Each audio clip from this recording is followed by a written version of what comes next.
Here's the long-awaited video of how to render down tallow or lard. You can buy big chunks of this from your local butcher, or you can save your scraps from meats that you already buy. We're starting off by putting that fat in a crock pot with about 2 cups of water and melting it down low and slow for about 12 hours. Once all of those solids are broken up, it's time to do our first rendering. For this first round, I do like to send it through a cheesecloth just because there's so many fragments left over. So let that strain out, and then we're adding a cup to the bowl and then putting it in the refrigerator. Now the water and the fat will separate, and this actually makes it much easier.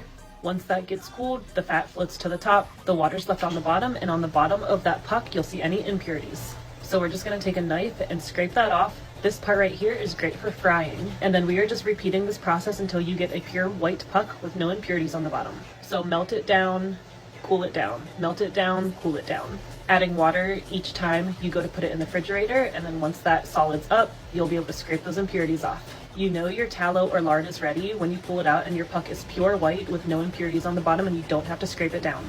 And at this point there should be no smell, so we're going to melt it down one more time, and then you can add it to your jars that you like. I don't add any extra oil, but you can do like a vitamin E oil just because it is very hard at room temperature, or essential oils. But there's your tallow or lard.